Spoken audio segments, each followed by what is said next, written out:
Labą dieną. Džiaugiuosi, kad šiandien tokią karštą dieną susirinkote į dar karštesnę diskusiją apie inovatyvę teisę.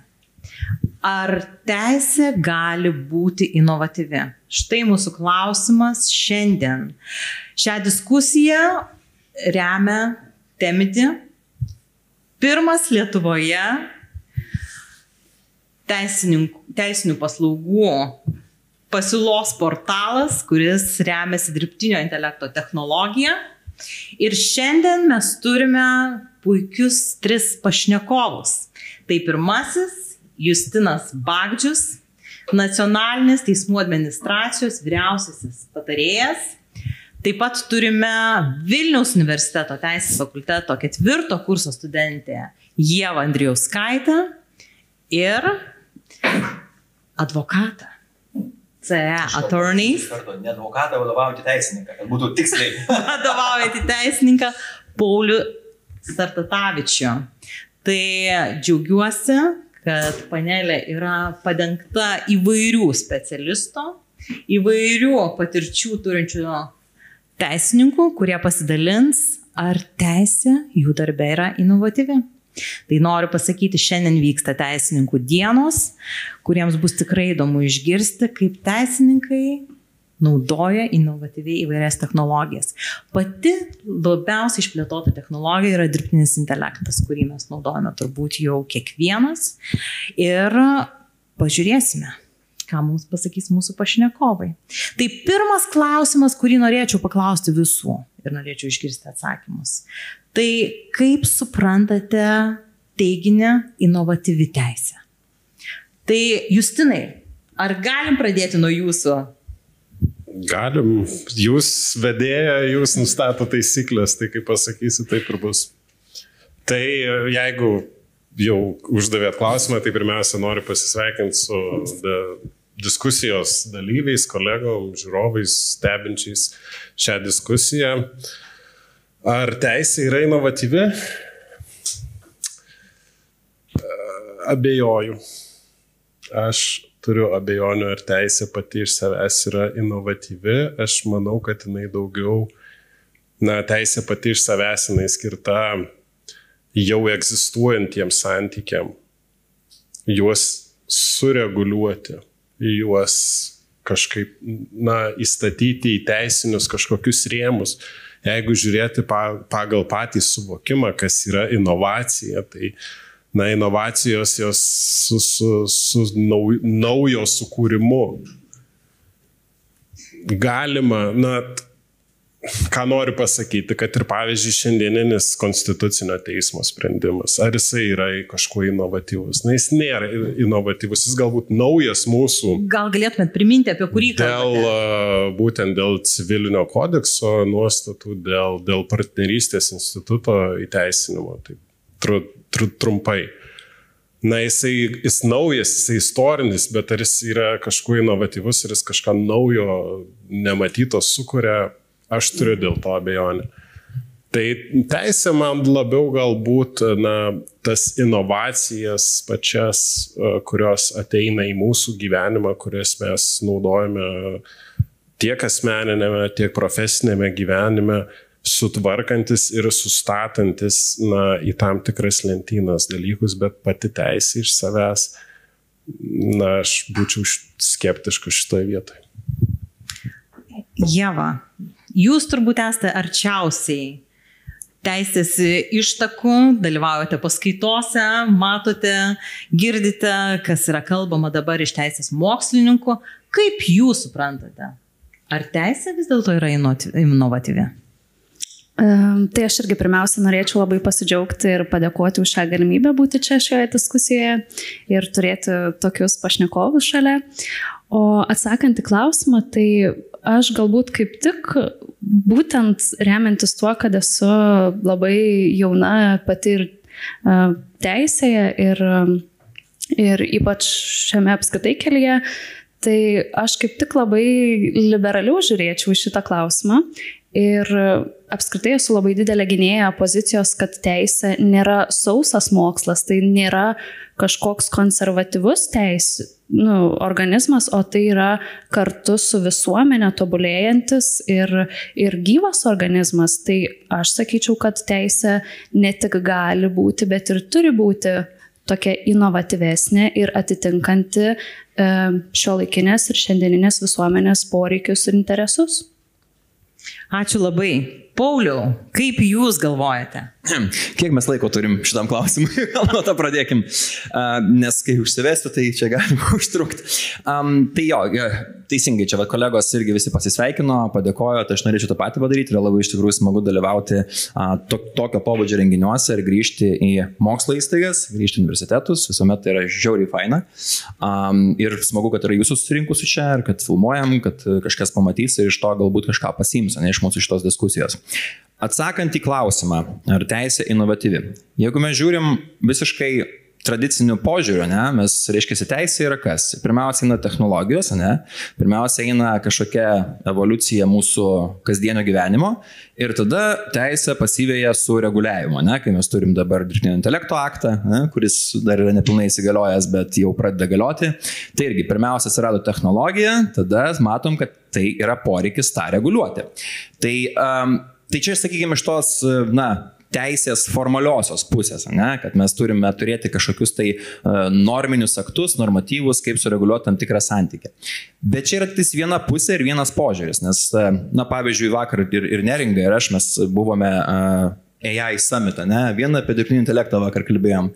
Tai kai pasižiūri iš tos techninės pusės ir technologinės, tai supranti, kad jeigu kad teisė būtų inovatyvi, teisininkai turi būti inovatyvūs. Tai aš manyčiau labai priklauso visų pirma nuo teisininkų. Jeigu mes paimsime naujausias technologijas, mes paimsime AI, tą visą trendą, kas dabar vyksta, pasižiūrėkite viešoje erdvėje, ką kalba advokatai, ką kalba teisininkai. Jie kalba, kad tai yra pagalbinis įrankis, ir tai niekuomet nepakeis, ir vieni naudoja, kiti nenaudoja. Bet čia yra esminis momentas, tai yra kaip mes priimam tą technologiją. Ir jeigu mes kaip teisininkai patys ją priimam, pradedam ją naudoti, ją vystom, apie tai galėsim dar vėliau pakalbėti, tai iš esmės ta teisė patampa inovatyvi ir patampa nauja. Tai labai nuo to priklauso. Čia iš tikrųjų labai irgi toks trumpa uvertiūra, bet teisės tas naujumas. Baigiau universitetą prieš, dabar galvoju, turbūt prieš 10 metų, 11. Ir tuo metu aš baigiau tokią programą, kuri vadinosi Naujų technologijų teisė. Ir tai buvo labai daug dalykų, kuriuos mokiausi, iš kurių iš tikrųjų rašiau ir magistro darbą. Yra tai, su kuo mes šiandien gyvenam, arba bent jau gyvenam pas mus 5 metus. Tai jeigu pasižiūrėjus į programų sudarinėjimą, tai mes galim pamatyti ir tokių programų, kurios yra dar neaktualios šiai dienai, kaip rodo patirtis jau. O iš kitos pusės žiūrint, irgi mokymo programuose, kai pamatom, kad dabar jau galima doktorantūros realiai studijas imti AI tema, teisės fakultete, tai irgi yra įdomu. Tai teisė yra, aš sakyčiau, pakankamai vis dalykas, tik tai priklauso nuo to, kas ją taiko ir kas ją vadovaujasi. Ačiū labai, puikios įžvalgos. Kokias matote kliūtis, kad teisė taptų dar inovatyvesnė, atlieptų šių dienų realijas ir kas vis dėlto stabdo perėjimą? Kaip kolega Justinas minėjo, kad vis dėlto mes reguliuojame ir taikome tai, kas jau buvo įvykę. Bet kaip faktinės situacijos rodo, dirbtinio intelekto žala, dirbtinio intelekto reguliavimas, taikymas yra šių dienų realijos. Tai vis dėlto, kas trukdo mums pasiekti, kad teisė eitų koja kojon su inovacijomis? Ieva, šį kartą jūs. Aš iš karto grįžtu į buvusią Estijoje konferenciją, kur išgirdau tokią labai įdomią mintį, kad bandyti sureguliuoti pačias technologijas yra kvaila taip pat, kaip bandyti uždrausti tušinukus tam, kad sustabdytumėm neapykantos kalbas. Tai šiuo atveju, ką noriu to pasakyti, tai kad šiuo atveju galbūt tas ir šiek tiek trukdo, kad mes bijome pačios technologijos kaip tokios, kaip paties dirbtinio intelekto ir bandome sureguliuoti jį vietoje to, kad sureguliuotume tai, ką galima su juo nuveikti. Tai yra atitinkamas kažkokias ypatingas sritis. Tai esu skaičius ir kritiką dirbtiniam intelektui dėl to nepakankamo galbūt technologinio apibrėžtumo ir to technologinio neutralumo kaip kritika, tačiau aš kaip tik labai laikausi pozicijos, kad būtent tas technologinis neutralumas bent kažkiek padeda žengti koja kojon su technologijomis, bet galbūt tas labiausiai ir trukdo, kad būtent technologijos vystosi greičiau ir ženkliai greičiau, negu teisė sugeba pavyti. Pauliau, linksite galvą.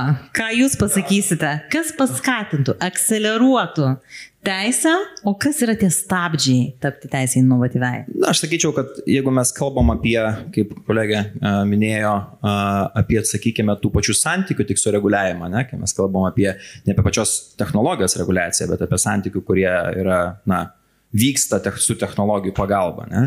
Tai mes pažiūrėsim net į tą patį AI aktą, DAI aktą, jis irgi kalba apie santykius, apie tai, kur mes naudosim technologiją.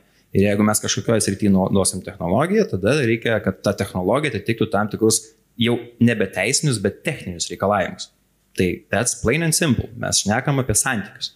Tai čia iš tikrųjų yra labai, toksai kaip ir esminis turbūt momentas, kad vis tik tais pagrindinis dalykas yra santykiai ir tik tais, po to atsiranda tas reguliavimas. Tai tam, kad teisė pataptų, kaip čia, neturėtų stabdžių, vytis technologijų, aš manau, kad taip nebus, to be fair. Aš manau, kad taip nebus, kad pirmiau ateitų reguliavimas, ir tada jinai būtų labai naujas ir modernus, ir tada tik tais ateitų technologija.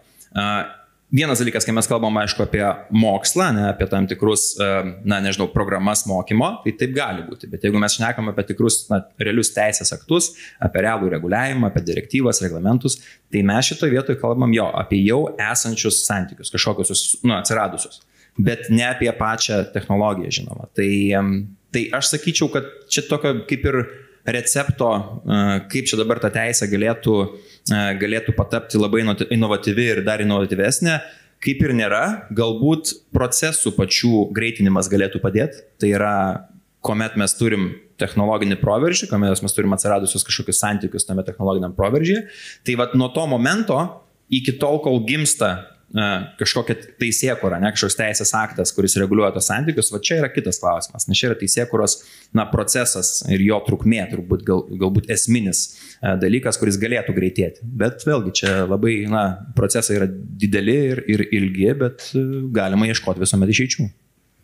Ačiū, Pauliau. Justinai, tikslingai pasilikau jūs paklausti šio klausimo pabaigoje. Kodėl? Teismai taiko teisę. Taip. Ir jūs matote teismus iš vidaus, kaip funkcionuoja teismai ir kaip pati teisė funkcionuoja. Tai jūsų akimis, kas būtų tas akceleratorius, kuris padėtų teisai būti dar inovatyvesniai?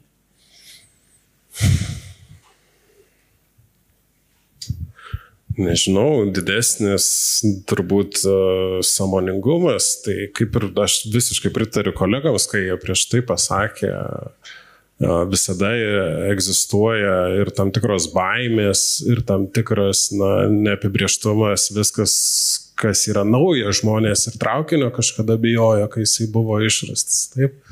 Bet palaipsniui jis pamato, kad jisai tau gali būti pagalbininkas, tai kaip ta teisė gali padėti vystytis, nežinau, ar inovacijoms, ar kad pati teisė taptų inovatyvesnė, tai priklauso nuo interesų priklauso. Kokius mes interesus arba kokius gėrius mes norime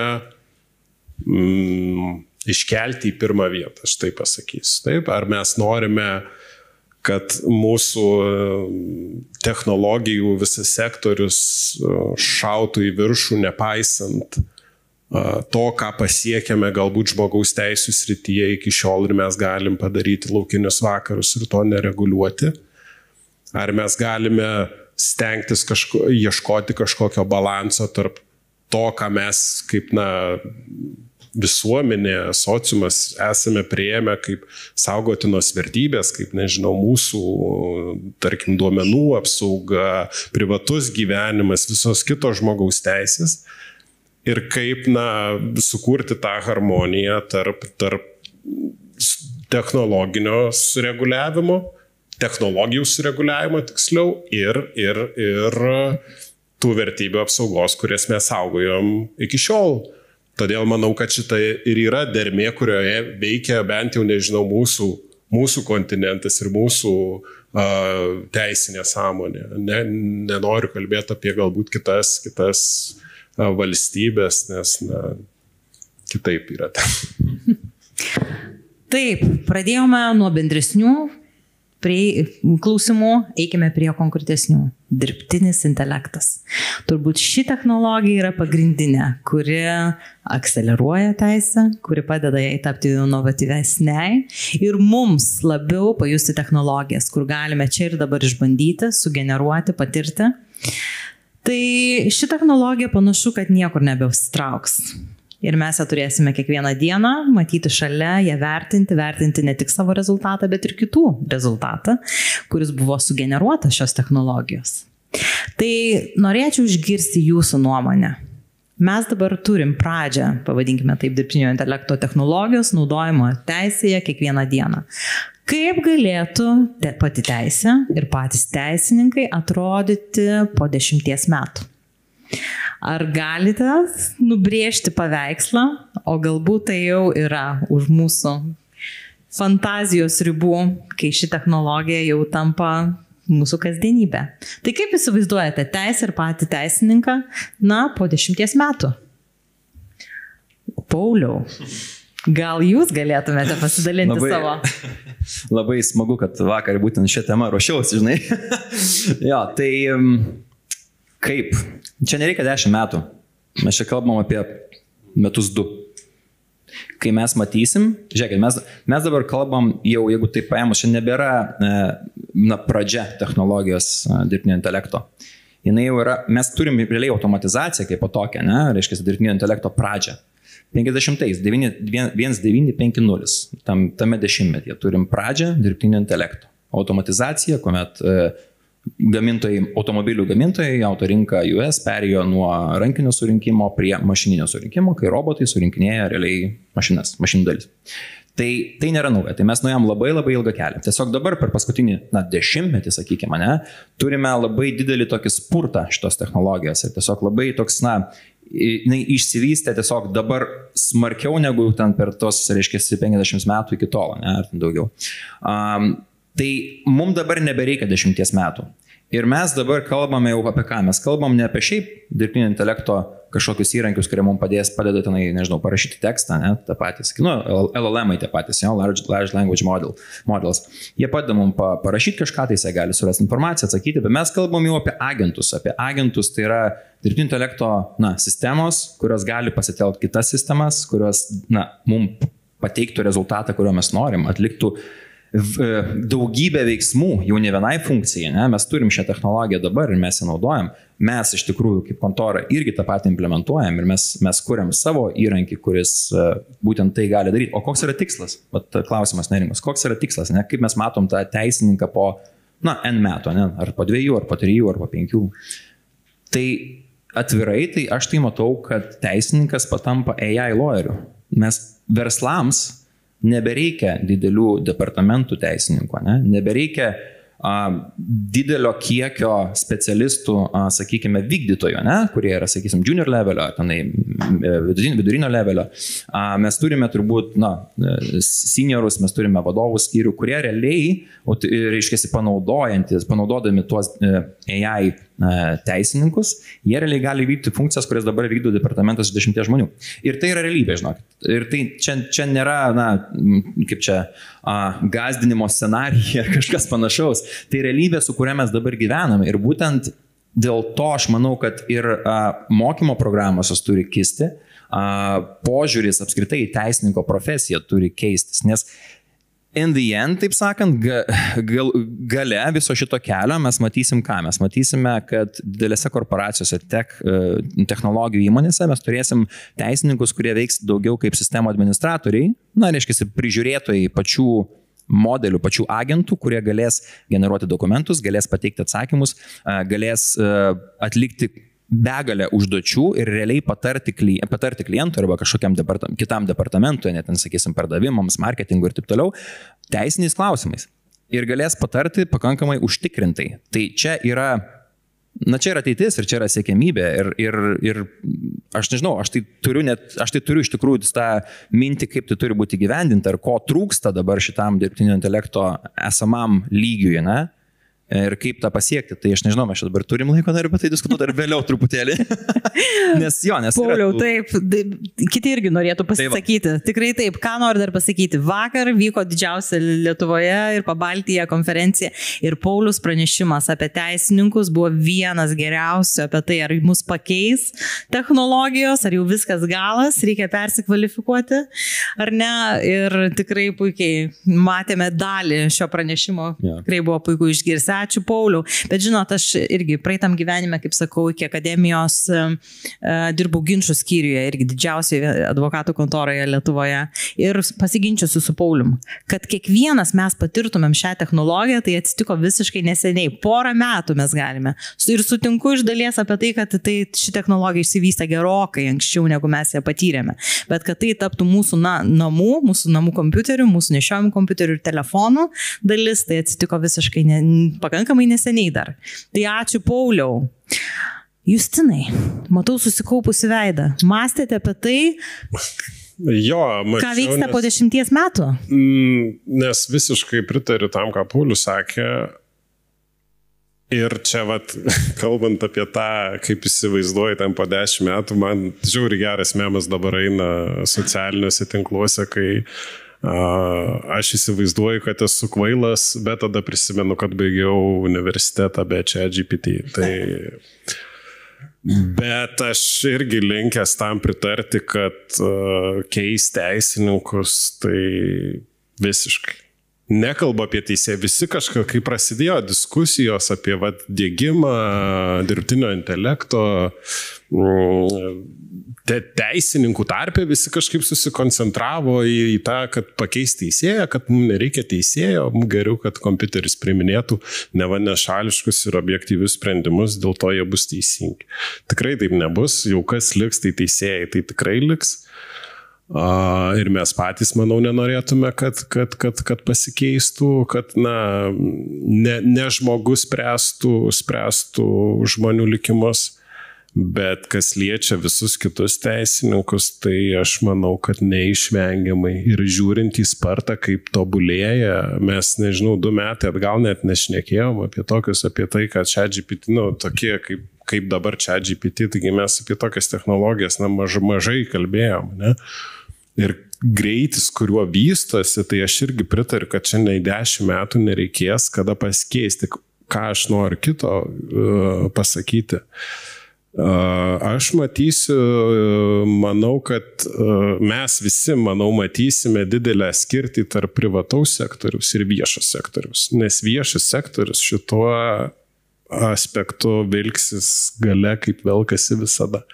Nes jeigu nebus tam aiškios strategijos nacionalinės, kad mes tuos dabar ieško pinigų gynybai ir galvo, kaip atleisti 30% iš ministerijų, bet kažkokios tokios strategijos su aiškiais finansavimais, kad mes bandom diegti sprendimus technologinius, kurie galėtų keisti, aš to dalyko nematau, o net jeigu tas ir bus, tai su dabartiniais viešais pirkimais, visokiais reikalavimais, aš neįsivaizduoju, koks ten rezultatas galų gale išeis ir kas ten bus. Tai teisininkai, kur dar ras prieglobstį, kurį laiką, manau, tai viešajam sektoriui, tai tikrai.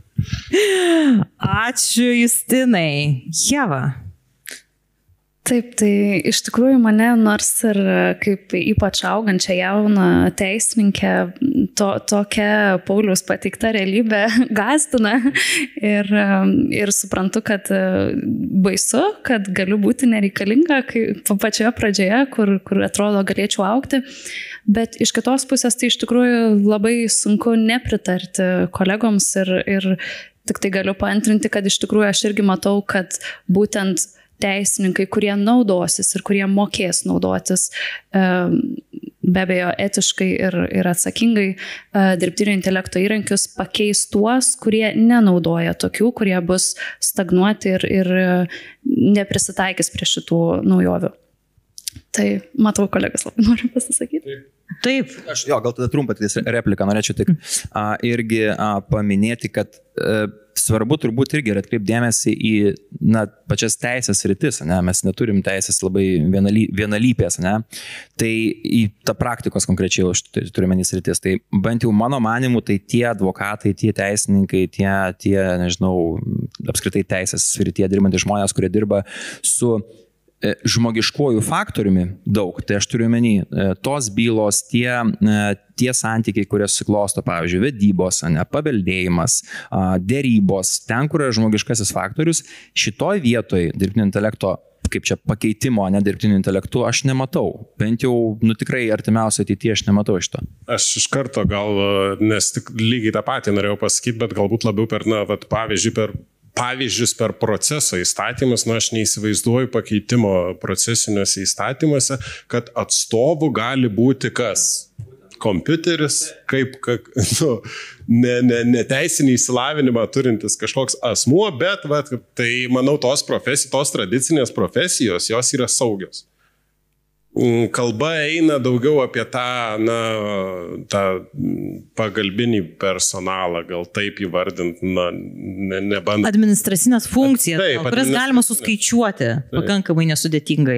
Taip, bet ten sakau, bet vis tiek ir tam, kad tu advokatu taptum ar prokuroru ar teisėjų, vis tiek tu eis teisininkai, padėjėjais ir panašiai, gal jų darbas atrodys kitaip negu kad mes dabar dirbame, nes jie tos procesinius galbūt dokumentus rengs, daugiau patikrina, bet aš manau, jiem nuo to tik sunkiau bus, nes kai tau kažkas palieka, kai tu darbą gali taip lengvai padaryti, tai tau paskui klausimas dėl tavo tos žinių skaupo didelis kyla. Taip, daugelis iš mūsų turbūt esame matę serialą The Suits, kostiumuotojai, tie lietuviškai verčiama. Ir vienas iš pagrindinių herojų, Spectre, yra pasakęs, kad bet kas gali daryti mano darbą, bet niekas negali būti manimi.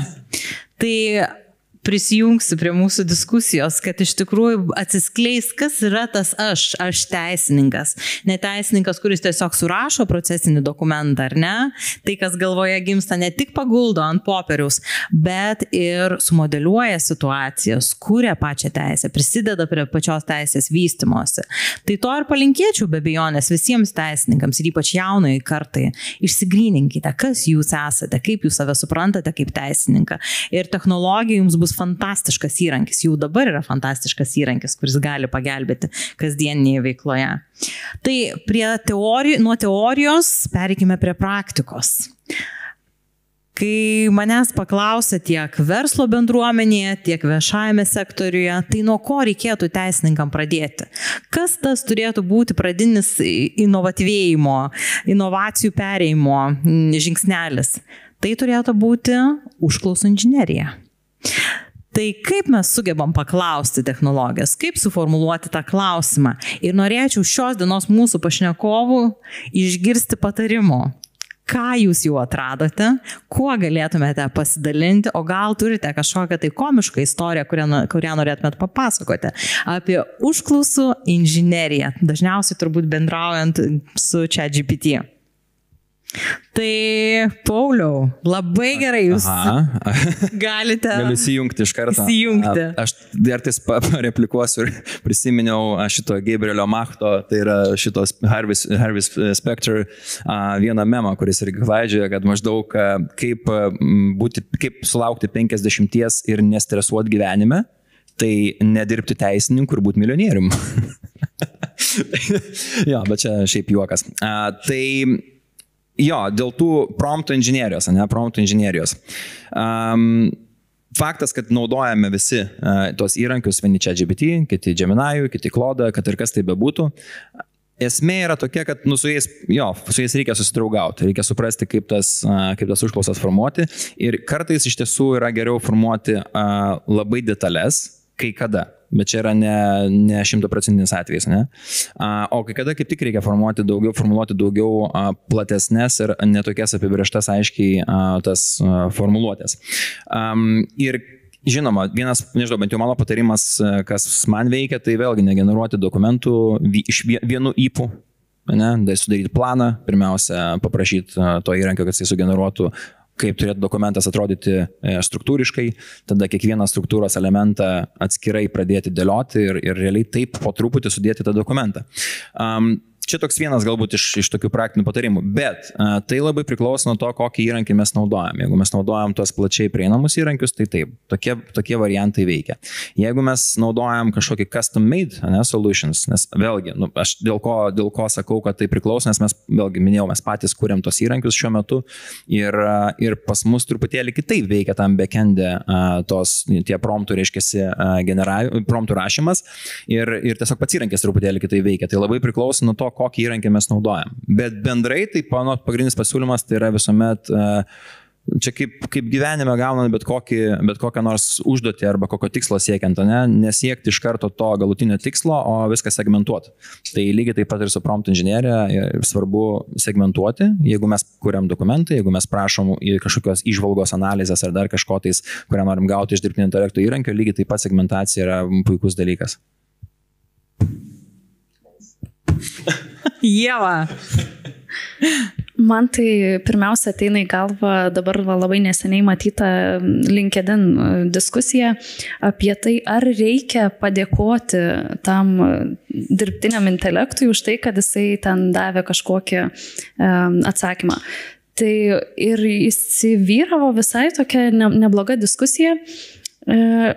Ar apskritai reikia, nes vieni teigia, kad taip, nes tada jisai duoda geresnius atsakymus ir jisai daug palankiau ir teisingiau surašo tai, ką turi surašyti, o kiti teigia, kad ne, čia nežmoginkim tos technologijos ir nereikia čia nieko jam dėkoti, baikime čia juokus. Tai va man pirmas tik tai toks į galvą šauna, bet kai aš pati pabandžiau paskaičiusi šitą diskusiją, tai iš tikrųjų ChatGPT, tas viešai prieinamas, iš tikrųjų labai gražiai, palankiai atsakė į mano klausimus. Tai šioje vietoje nežinau iš tikrųjų, kas yra teisinga, ar kažkokia iš tikrųjų čia turi įtaką, galbūt kažkas galės daugiau pakomentuoti, bet aš manau, kad vis tiek iš tikrųjų ta struktūruota užklausa, aiškus kažkoks pateikimas vis tiek yra bet kuriuo atveju labai svarbus. Ačiū labai, Justinai. Jo, aš irgi visada padėkoju, bet su to priežastimi, jeigu vyks roboto apokalipsė, kad prisimintų mane. Arba ištrauktų jūsų užklausas. Jo. Ar turiu kažkokių linksmų istorijų? Nepasakyčiau ir nežinau, aš nesu tas, kuris galėtų dalinti patarimus, kaip sėkmingai užduoti klausimą, kad tu gautum jį atsakymą.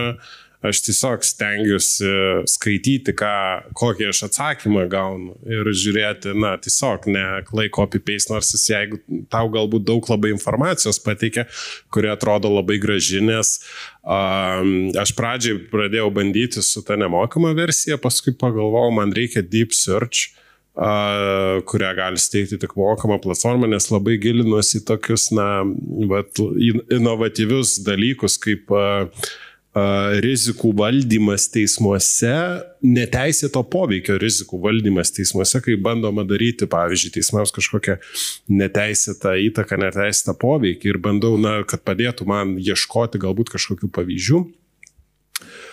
Tai būtent tada ir supratau, kad net ir tas gilusis naršymas,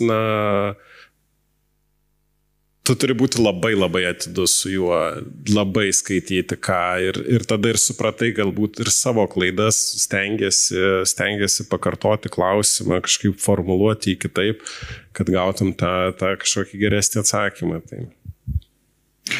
Tai vienas klausimas, kuris man kilo beklausant jūsų pasisakymų, kaip galvojate, dirbtinis intelektas galėtų būti subjektas? Ar tai yra technologija?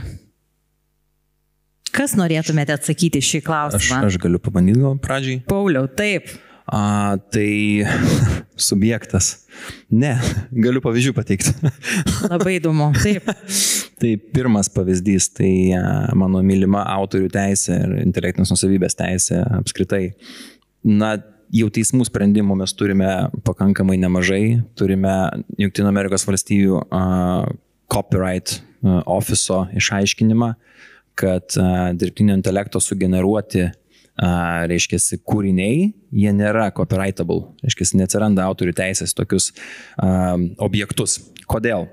Todėl, kad nėra subjekto. Nes subjektas yra žmogus, ne? Turim vieną momentą, nes yra tarptautinė, bet kokioje, kai mes pažiūrėsime į tarptautinį reguliavimą, į nacionalinį reguliavimą autorių teisų srityje, tai reiškia, tik tais subjektas gali būti tik žmogus. Tai čia viena sritis, ne? Reiškia, teisės apskritai. Turime ir kitų pavyzdžių, mes turim pavyzdžių visiškai šviežių su, vėlgi, kitapus Atlanto esančių bylų, ne? Ir turime atvejį tą patį su, Air Canada oro linijom, nežinau ar girdėjot, bet žmogus pasinaudojo chatboto pagalba, oro linijos sukurto chatboto, ir ten jį truputėlį apgavo ir jisai negavo savo refundą už skrydį. Ir jisai pasiklausė to roboto, reiškia, kaip man atgauti tą refundą, jisai pasakė, kad reikia po skrydžio, jisai taip ir padarė ir tada paaiškėjo, kad politika iš tikrųjų yra netokia oro linijų ir oro linijos atsisakė refundinti tą skrydį, nes ten buvo, ten buvo, žmogus skrido į laidotuvės, o politika buvo tokia, jeigu skrendi į laidotuvės ar kažkokia tais sad event, tau turi grąžinti pinigus. Tai žodžiu, tai turėjo kitokį procesą praeiti ir jį iš esmės apgavo tas botas. Ir, buvo teisminis procesas ir oro linijos atsisakė iš pradžių kompensuoti, sakydami, kad, jų politika yra kitokia, bet įrankis pats yra jų, ane? Tai teisme buvo iš tikrųjų netgi toks argumentas pasitelktas, kad tas dirbtinio intelekto įrankis, chatbotas, jis yra atskiras subjektas. Ir tai buvo pripažinta, kad tai yra nesąmonė. Kad atskiras juridinis asmuo, tai iš esmės subjektas. Tai pripažinta, kad tai yra nesąmonė ir buvo priteista tam žmogui, kuris norėjo refundo, tie pinigai. Tai mes teismų praktikos jau turim. Tai subjektas aš nemanau. Ar kada iki to prieisim, tiesą sakant, nežinau. Prisimenu savo praktiką, aš visada labai noriu ginčytis ir ypatingai su advokatais, ar ne? Noriu pasakyti, juridinis asmuo, ar ne, subjektas. Visiškai puikus subjektas. 18 amžius, pati pradžia, kada mes jau turime tą juridišką subjektą ir viskas tuo yra gerai. Juridinis asmuo taip, bet chatbotas ne juridinis asmuo. Tai gal turėsim sui generis. Galbūt, bet čia turbūt irgi teismų praktika galbūt parodės ateityje, bet aš tai labai skeptiškai žiūrėčiau į tokį variantą, kad staiga sukurtas įrankis patampa, nes tai bet kokia atveju vis tiek yra įrankis ir kažkas jį naudoja, kažkas jį turi implementuoti, tai jo. Tai vis tiek turi būti kitas subjektas. Kolegos, ar norėtumėte kažką dar apie subjektiškumą? Aš galiu apie subjektiškumą pasakyti, geriausias atsakymas teisininko, kad teismų praktika į kažką atsakys. Tai aišku, kad jinai kažkada atsakys, kai kils toks klausimas ir jis tikrai neabejotinai, jis jau kyla čia, kad jisai kils, kad ir Lietuvoje kils, tuo aš irgi to net neabejoju ir čia teisėjai tikrai turės darbą. Aš iš kitos pusės pasvarstyčiau apie subjektiškumą. Aš, kai disertaciją rašiau, aš rašiau apie laidavimo santykius, aišku, baudžiamoji teisė, ne civiliniai, ir aš apie laidavimą, į laidavimą žiūrėjau per pasitikėjimą, kaip socialinį santykį, kuris evoliucionuoja ir į teisinius santykius ir panašiai.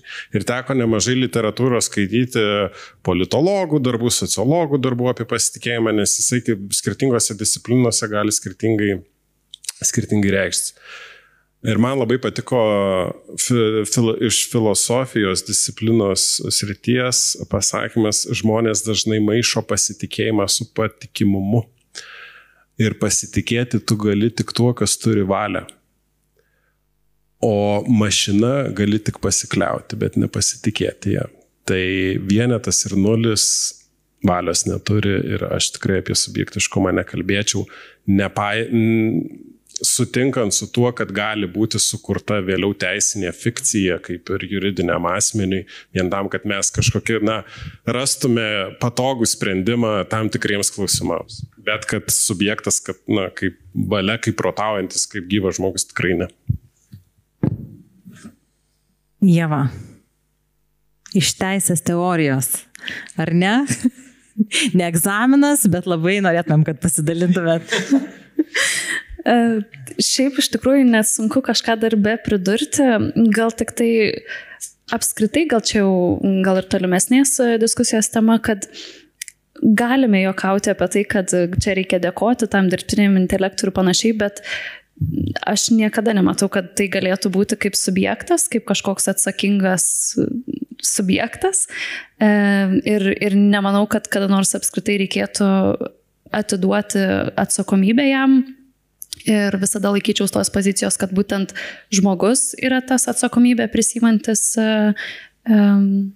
subjektas, tai ir taip, tai tikrai nelaikyčiau. Tai yra tiesiog duomenis, tai yra 0,1, bet kad tai galėtų būti subjektas, kol kas bent jau su šiandieninė technologija, tai tikrai labai sunku įsivaizduoti. Taip, ačiū labai. Iš tikrųjų, labai daug dabar ir straipsnių pasirodo, kad žmonės pradeda jausti santykį šiai technologijai. Vien iš to teksto, kurį gauna kaip atsakymą. Ir tai tampa tiek ir teisinė problema, tiek ir psichologinė problema, pradeda jausti kažkokius jausmus, net ir panašiai yra daug apie tai pakalbėta. Bet Stanfordo universiteto mokslininkai, juokauja ir papasakosiu apie ką. Įsivaizduokite, kad jūs rašote užklausą su ChatGPT, ne? Rašote užklausą, jums sugeneruoja atsakymą, jūs pataisote, dirbate, pasižiūrite į laikrodį, jums metas vykti atostogauti. Jūs užverčiate kompiuterį, išskrendate patostogauti 2 savaitės, grįžtate, atsidarote tą patį kompiuterį, atsidaro tas pats langas, jūsų užklausa ir kaip jūs galvojate? Ar technologija jūsų ilgėjosi? Ar galvojo apie jūs? Ar galvoju, kur jūs esate išvykęs? Tai šis komiškas pavyzdys, parodo, kad technologija nemasto, negalvoja ir nepriminėja sprendimo. Tiesiog generuoja atsakymus. Dabar norėčiau paklausti mūsų gausiai susirinkusios auditorijos. Gal jūs norėtumėte paklausti mūsų panelės dalyvio klausimų apie teisę ir ar jinai gali būti inovatyvi?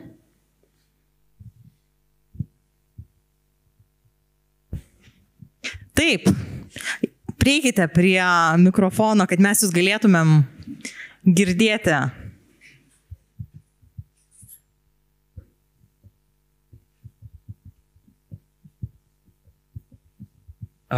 Sveiki visi, tai turiu klausimą Justinui.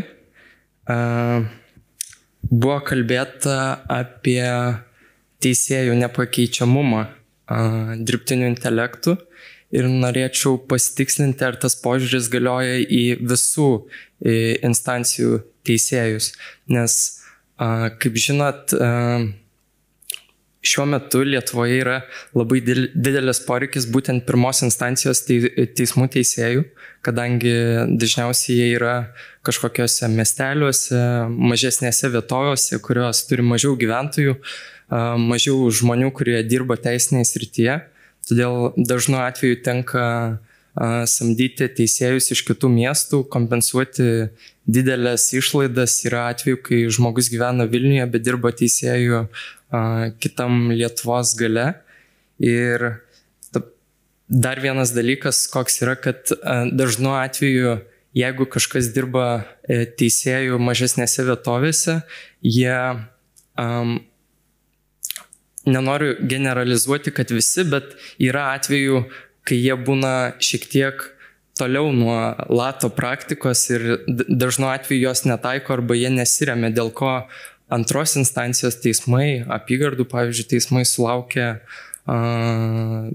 daugiau skundų ir dažnu atveju priima visiškai skirtingus sprendimus, negu priėmė pirma instancija. Ir taip pat apskritai, pirma instancija teismo dažnu atveju nieko nereiškia, tai ar nebūtų protinga būtent pakeisti pirmos instancijos teisėjus dirbtiniu intelektu, kadangi bet kuriuo atveju pirmos instancijos sprendimas teismo yra skundžiamas ir po to jis yra nagrinėjimas antros instancijos teisme. Tai tas pirmos instancijos sprendimas pasinaudojant dirbtinio intelekto teisėjų arba kažkokią pagalbą būtent teisėjų labiau taikoma būtų naudingas tuo mano manimu, kad bent jau būtų taikoma naujausia Lietuvos aukščiausio teismo praktika. Ne, iš karto pasakysiu tikrai ne. Nesutinku ir niekada nesutiksiu su požiūriu, kad pirmos instancijos teismo teisėjai kažkokie yra menkesni dėl to, kad jų sprendimai gali būti keičiami. Tai keičiami gali būti ir apeliacinės instancijos teismo sprendimai, o gali būti procesas atnaujintas net ir bylose, kurios išnagrinėtos ir kasacinės instancijos teismuose. Pirmos instancijos teisėjai veža patį didžiausią krūvį. Pirmos instancijos teisme ir vyksta esminis bylos nagrinėjimas. Apeliacija nagrinėja tik tais apeliacinio skundo ribose, neišeina iš jo, nebent tik dėl absoliučių negaliojimo pagrindų patikra. Kasacija iš vis tik tais teisės klausimai yra.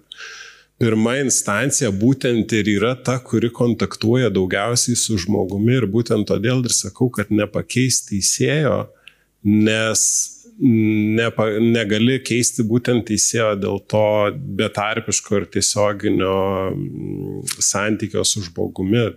Tam, kad teisėjas spręstų bylą, jam reikia dažnai matyti žmogų.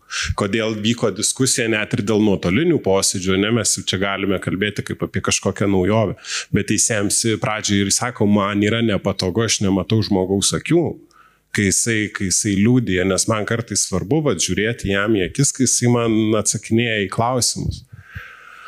Tai mano atsakymas būtų, kad tikrai pakeičiamumas nuo instancijų nepriklauso.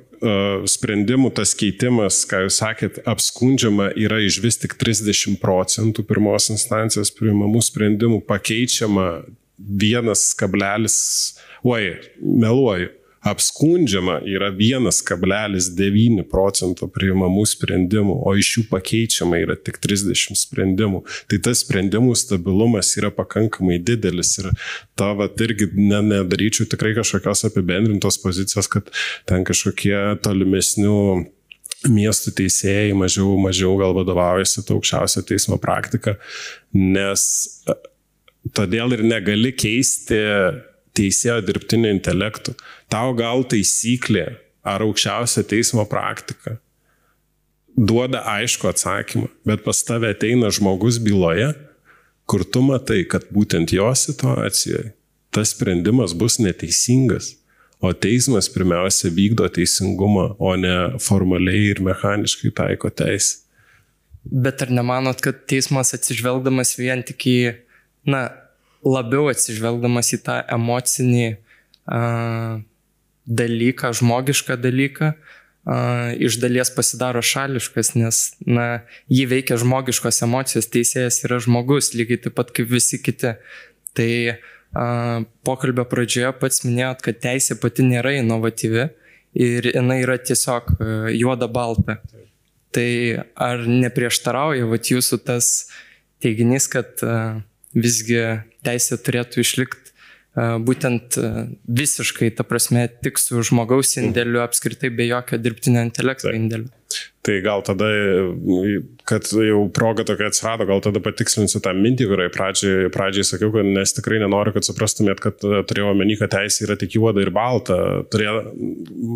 Savo pasakymu norėjau pasakyti, kad teisė dažnai reaguoja į gyvenimiškas situacijas ir susiklošiusius jau teisinius santykius ir juos sprendžia, ir tie teisiniai santykiai kartais, jie vystosi, jie sudėtingėja, jie keičiasi, nėra visada tokių pat situacijų, kurias galima išspręsti. Ir todėl reikia kartais žmogaus, nežinau kodėl, būtent atėjo į galvą toks pavyzdys, mes yra su automobiliu, tarkim, partrenkiamas žmogus. Nežinau, ar sunkiai sužalojamas, ar netgi miršta. Ir ką būtų sakiusi praktika arba teisės doktrina iki keli metai atgal. Tai yra neatsargiai padaroma veika. Tai yra neatsargus nusikaltimas, už kurį net galimas atleidimas nuo baudžiamosios atsakomybės, pavyzdžiui.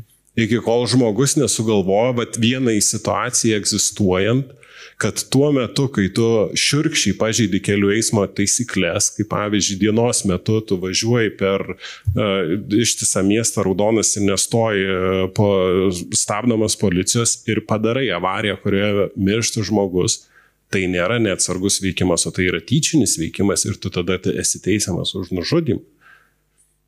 Tai būtent, ar dirbtinis intelektas, mano tada klausimas atgal, ar dirbtinis intelektas būtų pritaikęs tada toje situacijoje tokią keičiančią taisyklę, praktikos keičiančią taisyklę. Todėl praktika ir vystosi, nes ją galima keisti, galima taikyti priklausomai nuo visuomeninių santykių pasikeitimų.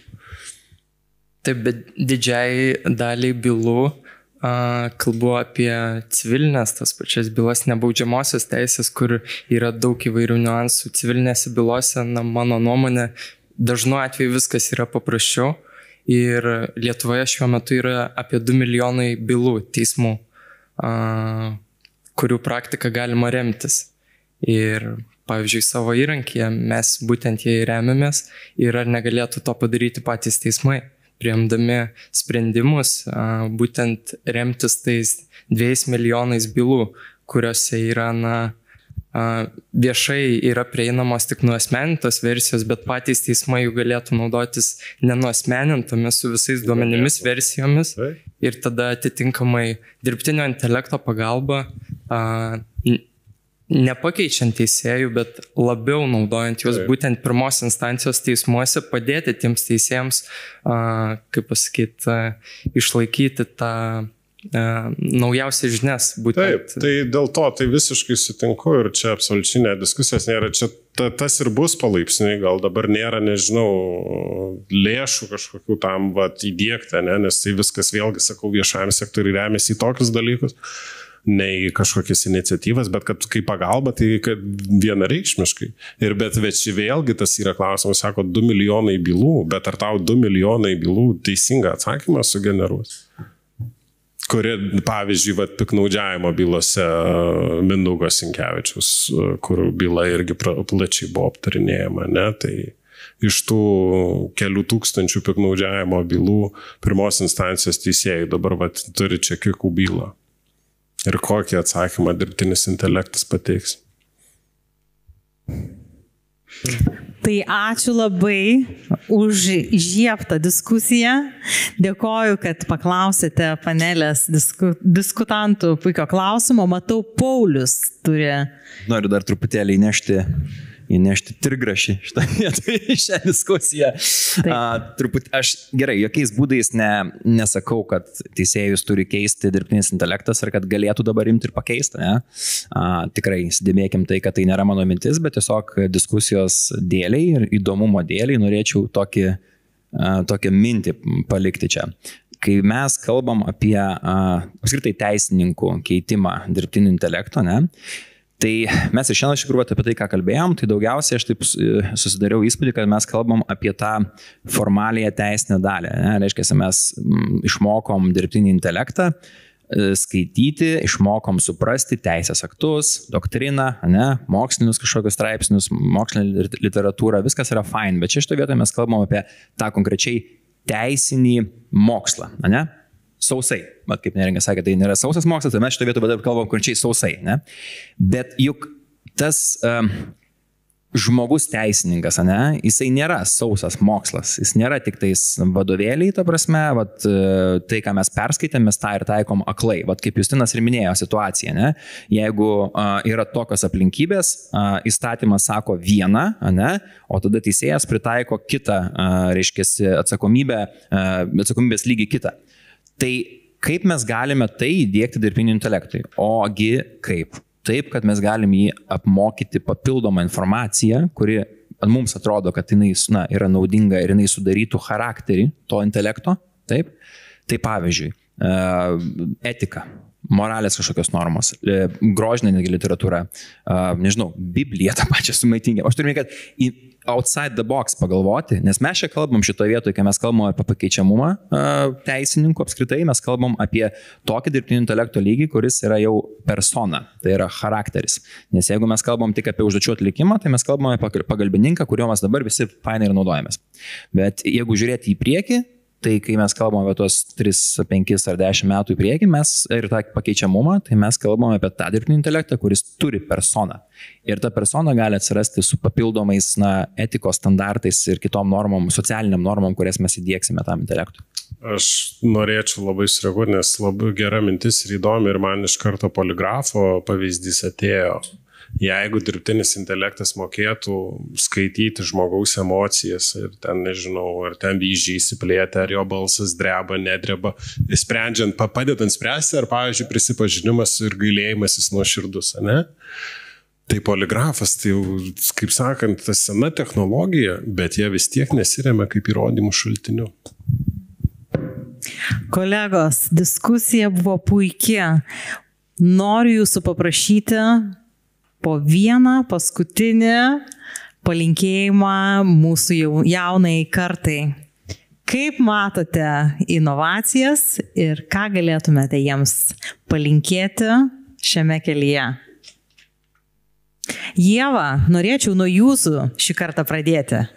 Aš kažkaip taip ir pagalvojau, kad jauna savo kartai, ką labiausiai norėčiau palinkėti, galbūt ir iš to, ką matau ir paskaitose, ir seminaruose, kad visgi, čia galbūt labai taip pati savo prieštarausiu, kad nors ir tikrai esu labai didelė technologijų gerbėja ir entuziastė, bet visgi netiduoti visko, visų užduočių ir ypač tokių kūrybinių dirbtiniam intelektui ir išdrįsti naudotis savo galvą.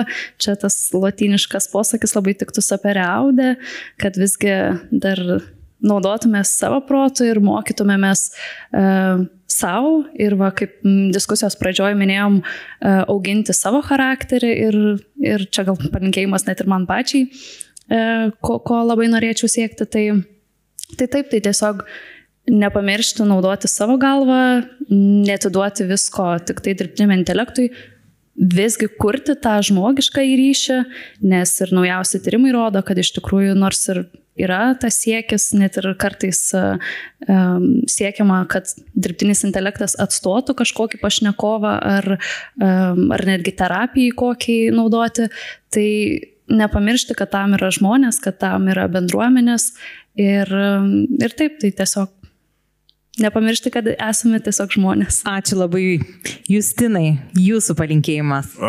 Aš tik klausimą primint, sakėt, jaunimui? Galima ne jaunimui, jau pasakė jaunimui.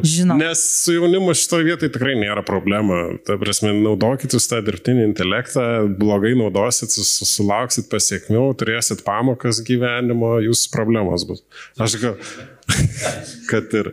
Aš tai gal labiau tai vyresnį kartai turėčiau tokį palinkėjimą, kuri galbūt atsargiau žiūri arba prisibijo tų technologijų, kad tikrai čia nėra kažkas, kas pakeis mus. Tikrai nėra.